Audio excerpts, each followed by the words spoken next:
देखिए हर खबर यहीं पर। सब्सक्राइब कीजिए TV9 भारतवर्ष। अगर कोई हमारे हाथ से हमारी उंगलियां काटने की कोशिश करे या हमारी भुजाओं से हमारी हथेली काटने की कोशिश करे तो किस तरह का कष्ट होगा आपको।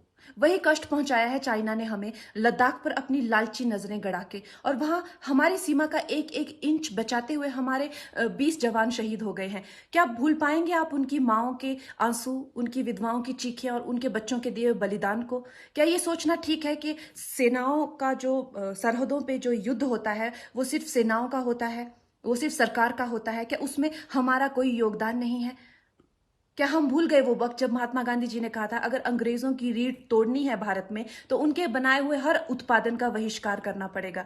तो क्या ये जरूरी नहीं है कि हम भी इस युद्ध में हिस्सा लें, क्योंकि लद्दाख सिर्फ एक जमीन का टुकड़ा नहीं है, भारत की अस्मिता का एक बहुत बड़ा हिस्सा है, भारत की हथेली है। हम उसे किसी तरह से इस दुश्मनों के उनके गंदे इरादों में सफल नहीं होने दे सकते।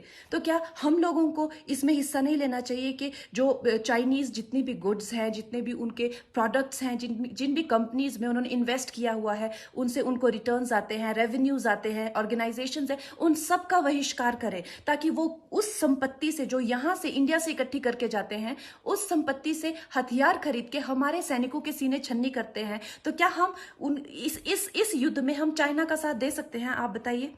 ये क्या हमारा कर्तव्य नहीं है कि हम अपनी सेनाओं का और अपने सरकार का साथ दें?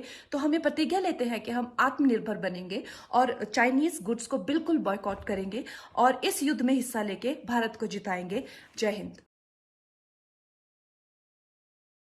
फिक्र आपकी, सोमवार से शुक्रवार रात 9 बजे सिर्फ TV9 भारतवर्ष पर।